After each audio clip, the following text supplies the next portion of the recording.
Hey, it's John King, and I wanted to give you an update on what the heck is going on with the mortgage market right now. It is April 5th, and I'm going to go ahead and go through a quick PowerPoint presentation to keep me on track because there's a lot of things I want to cover that I think everybody needs to know about what's going on. So let's go ahead and get started.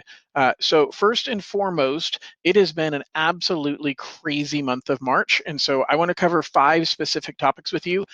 First of all, where are mortgage rates right now and where are they going? Secondly, changes to loan programs. There's been some pretty significant changes over the last 30 days.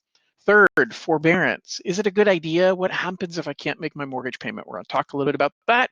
We're going to talk about SBA loans for people who are self-employed. And then finally, we're going to talk about some upcoming educational seminars. So let's go ahead and get started. First of all, mortgage rates. Absolutely, beyond a shadow of a doubt, the craziest month I've seen in my 19 years of doing mortgages.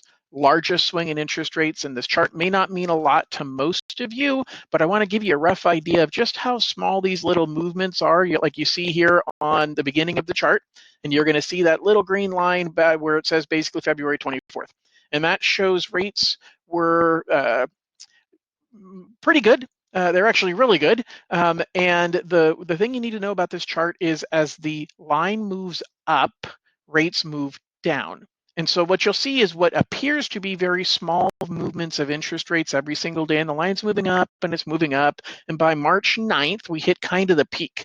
That was the best day in interest rates I've ever seen in my career. And then rates started getting worse. And for the next 5 days, they fell significantly. Then they popped up a little bit. They fell, but they fell by huge amounts. That bar is much, much bigger than what you historically see. We usually see movements that big, but the movement in rates has been so big, this chart is distorted. And so basically we saw, March, call it March, right before March 23rd, that big green bar and the white one with a little red line right between it. That day, we saw rates move so much, we actually didn't even publish rates. It's the first day in my career that we did not actually have an interest rate to lock in. Rates were ranging that day between 4% and 5.5%. Now, mind you, on March 9th, rates were at like 2.99. But here we are a week and a half later, and rates aren't just down at 2.99, moving up a little bit, but they went from 2.99 to 4 to 5.5%. And literally that 4 to 5.5% swing happened in a single day.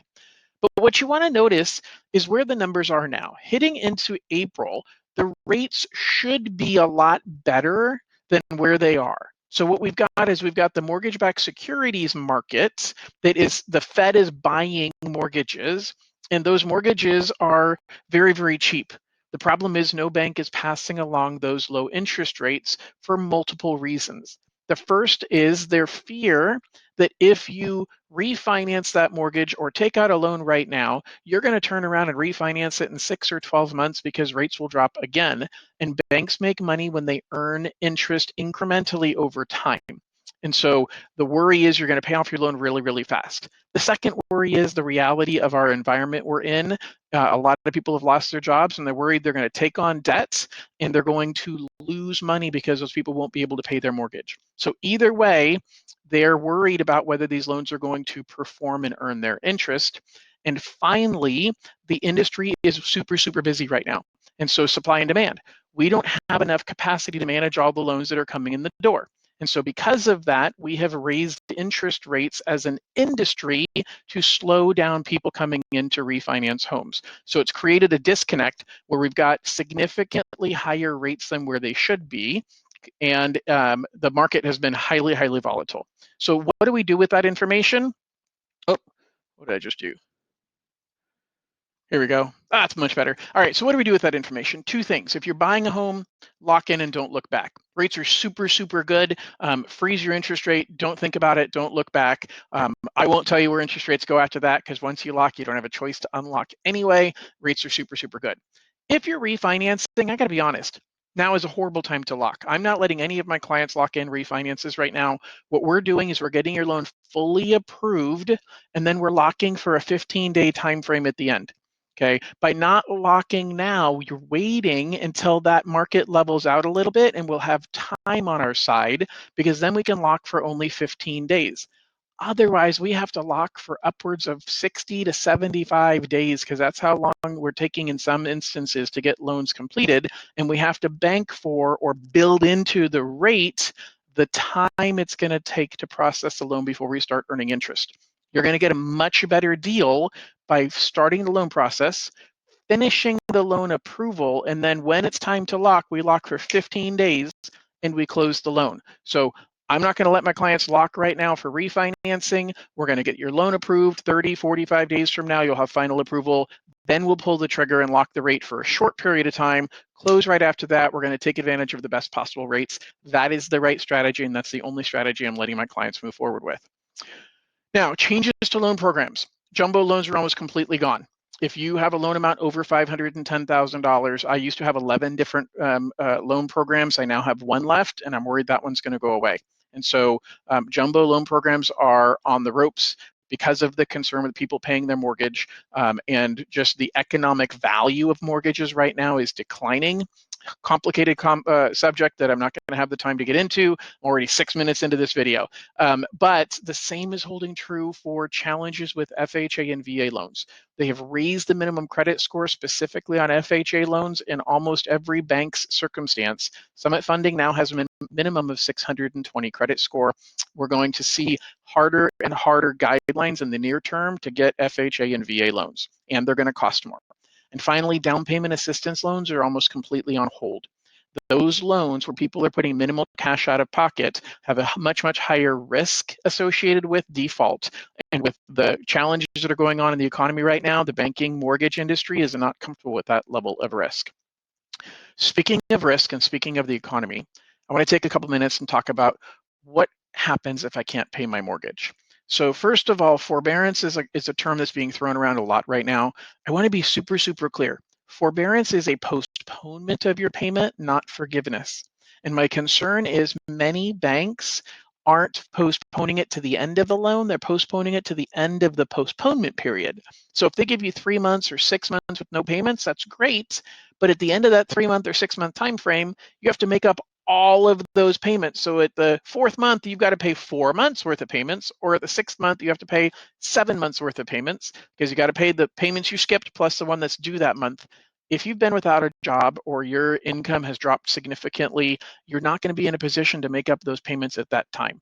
So just be aware. I'm not telling you forbearance is a bad idea. It gives you an opportunity to get some breathing room, but it is not a solution. You have to pay it back at some point, so it needs to be your last alternative, especially because we're not sure how it's going to impact you in the future when it comes to your ability to purchase or refinance a home down the road. They're not reporting these things to your credit report as a late payment, but the fact that you went into forbearance, it does mean something to the credit risk profile. And I just personally think the banking industry and the mortgage industry is going to find a way to build that into risk going forward. The other thing you can do is a modification. A modification is a more permanent change, at least longer standing. So they might modify it and give you a lower payment for a certain period of time. A modification takes a lot more paperwork, but you might want to start the paperwork on a modification now. Maybe you get a forbearance, and then you say, I know I'm going to need to modify. Can we start talking about that as well?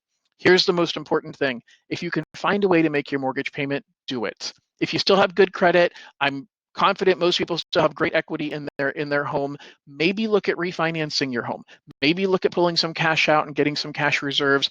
Obviously, that's predicated on you having a good job that is continuing through these challenging times, because we can't do a mortgage if you're not currently employed.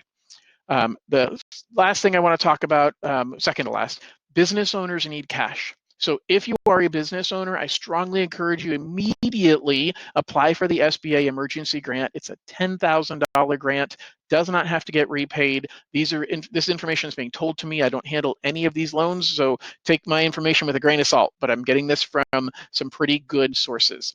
Go to the sba.gov/disaster website.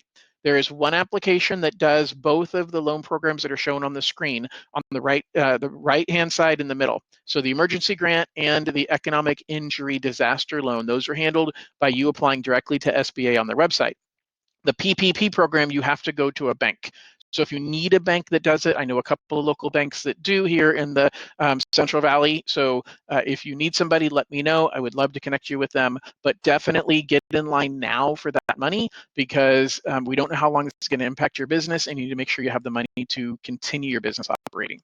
Finally, I want to talk about some upcoming educational seminars. I'm going to be doing weekly seminars, typically on Thursday nights. The first one is this coming Thursday on the 9th. It is going to be from 5:30 to 6:30, and it's going to be how to buy your first home in 2020. A lot of craziness going on right now. I'm going to catch you up on the market, on things you need to know about how to get the best deal on a home, when is the right time to buy, how should you be shopping for it, all the things you need to know.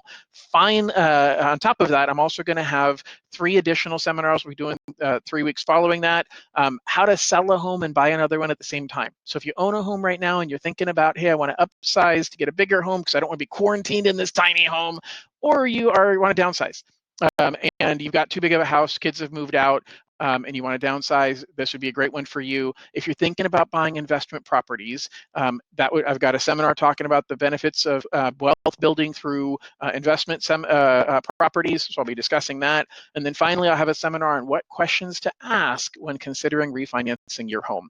So I hope to be a great resource to you. If you have any questions, shoot me an email, john@johnloanking.com. I hope this has been beneficial. I know it ran longer than my normal videos were, but I want to make sure I've given you all of what you need to know about what's happened over the last month and how to be best prepared to move forward. Thank you so much, and we'll talk to you soon.